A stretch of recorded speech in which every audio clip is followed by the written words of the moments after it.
What's happening, Dave? How are you today? Pretty good, man. Thanks for taking a few minutes. Wanted to check in with you and figure out what's going on with the Raiders, man. You guys are hot. Well, when you figure it out, you let me know. Nobody's surprised at where we are as I am. Really, what'd you expect out of this team coming into the season? Obviously, you had a lot of new faces to the varsity level, but you do have some talent. I mean, some guys who can really do a lot of different things for you.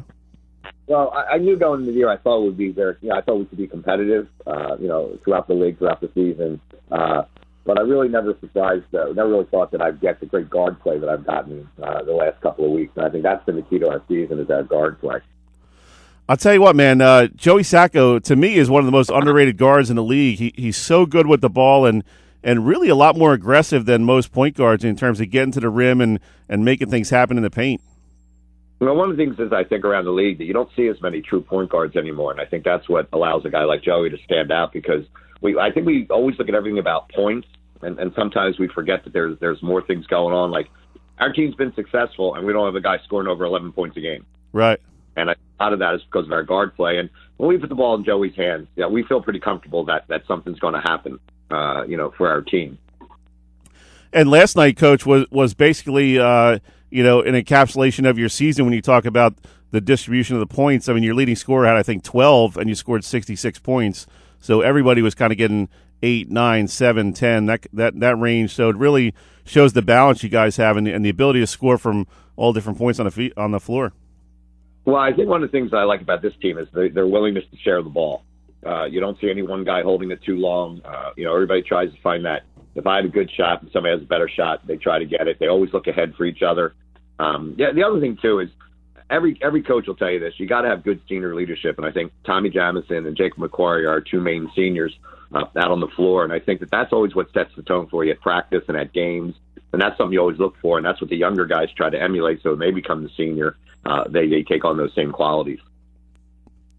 It was funny, Coach. About the third quarter, I was talking to one of your athletic trainers, Kathy Kickish, and I said, you know what, when you look at this kid, Jamison, he doesn't look like a guy that would be really good at basketball. It just kind of looks like an average high school kid, And but man, when he gets on the floor, he does so many things that are just like, how did he come up with that shot?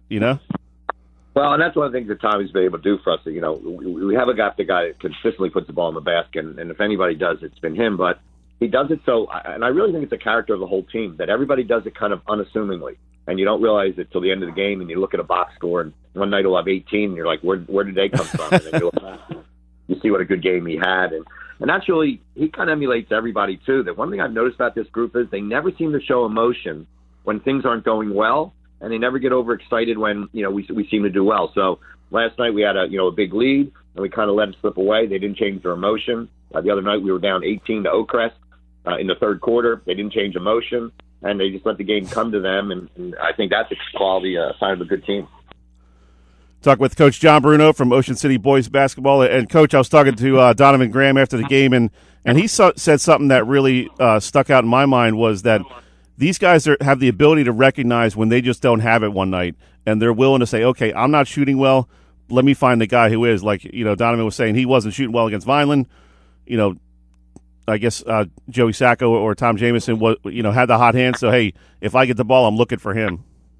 Well, I mean, I'm not going to lie to you. That's something that we've always tried to stress over the last couple of years, and kids have to just buy into what it is. And I think what it comes down to is you have to trust your teammates. It's not always going to be up to you one night. Maybe you don't have it one night, and somebody else has it the other night. And I think that's what's been unique about this team. They've been able to do that because I'm going to lie to you. We're definitely overachievers. There's no ifs, ands, or buts, and nobody can convince me that we're not, some juggernaut that can just roll through people. That right. On any given night, we could be beat, but we just seem to. And also, too, I look at our schedule and I say to myself, boy, don't play the prep this year. Boy, don't play AC anymore. Sometimes you got to take it. There were years I had to play those guys twice each. Right. So you take the good with the bad sometimes. And so it's just been a real joy to coach these guys this year. To that point, these kids, they all seem like just really nice kids, the kind of kids that are going to grind through the practice and not complain. And, even if they're sore or tired, they just seem like those kind of kids that are, hey, it's time to go to work and play some basketball today, even if it's just practice. So like you said, as a coach, that's kind of what you're looking for at the high school level is guys that are self-motivated and aren't going to goof around. I'm sure there's times where you have a little fun in practice, that kind of thing, but they seem to know when it's time to buckle down and try to get better. Well, I would have said 95% of the time I would agree with you, but that other 5%, they're still high school kids. Right. To be honest with you, my philosophy has always been, I know coaches want kids to play hard, every minute at a time, but I tell my kids if they play hard during the game and give their best effort, at practice, maybe we will kind of slow it down a little bit and take it a little bit easy, but you got to play hard in the game. If I don't see you playing hard in the game, then it's going to transfer back to practice, and that's where they've been, really good a group this year. As far as making me enjoy the season. But you still got to take them one game at a time, though. Coach, when you first looked at this season and you saw your lineup, you saw what kind of division you're in, and how did you feel like things would shake out? I mean, obviously, Holy Spirit's always a good squad. Mainland always brings a good effort on a nightly basis, and you got to be surprised a little bit at Lower Cape May. They really haven't been the type of team that can compete for first place the last couple of years. But so that division has been really interesting to see. Mainland's playing a lot better now that they have the transfer Joey Massari in there at point guard. So the next 2 weeks or so are going to be really interesting in that Cal National. Well, as we were sitting here waiting for you to come on, I had just three things on my mind: Lower Cape May, Holy Spirit, Mainland. So that tells you the point of your question there. But yep. I really think that. I know overall the Cape Atlantic League to most people might be what they would call down. We don't have that Division I player or that there's a Bethea from AC and hard the prep. But within our division, our conference, I've always said that we get ready for the playoffs because of the schedule we play within our conference. Every night, and now with Lower Cape May being, I think, the surprise team of the year, but nothing that Scott does down there surprised me when he has the talent that he has now. Mainland, with the addition of Massara, I think has been a much better team. Holy Spirit, does a number on Lower Cape May the other day. So within our conference, I think we're as competitive as can be. And those are the three teams that obviously I think have a shot at even the Cal playoff and hopefully more in the state playoff. We're talking with John Bruno, head coach of Ocean City Basketball. They've won 8 straight, improved to 14-3 with a win over GAMI last night. And, Coach, your program is typically not one that gets a lot of transfers either in or out. You do have a kid from Holy Spirit transferred over this year, Greenling, and that he really gives you a nice dynamic that you probably didn't have before him, a 6'8" guy in the middle there. And, like Joey Sacco was telling me after last night's game, what that does is it allows Donovan Graham to kind of move away from the basket and do what he does so well and drive and shoot from the outside. Yeah, it's more like he's 6'4", but his arms are making him 6'9". But, yeah, he's definitely a great addition to our team because we really get hurt on the rebounding end. There's no doubt about that. You just take a look at his warm-up and you have to figure that out. But he does help Donovan. Donovan's been playing the center spot. We've probably been playing him out of position. He's more of a forward, even maybe closer to a guard, and yet he's been willing to sacrifice that part of his game to the other. Now you bring him alongside of Eric, and he's coming along slowly. That 30-day is always tough. How much you use him at practice, and you're going to use him when he's eligible. He's slowly but surely coming along, but he definitely adds a dimension to our team that we didn't have for the first part of the year, and he's blended in quite well. I might add. That's also another thing you're concerned. How does the mesh go into going from not playing to playing with the guys that are in there? Right. And so far it's been a positive experience.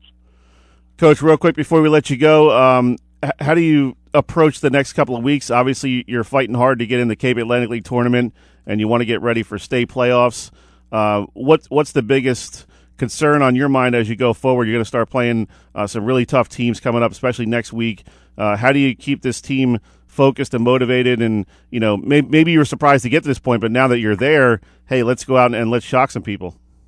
Well, we pretty much. I've always taken the approach. If it is really one game at a time, you have to look at it from that point of view. Like we have Cumberland next, and that's who we really have to concern ourselves with. But there's always that conversation of the Cal playoff. There's always that conversation of the state playoff. You always want to keep getting better. I think a lot of times when you think of football playoffs and baseball playoffs and the professional ranks, it's always not who's the best team, but who's playing best at the end of the year. Right. And so that's what really matters, and that's what you really try to strive for.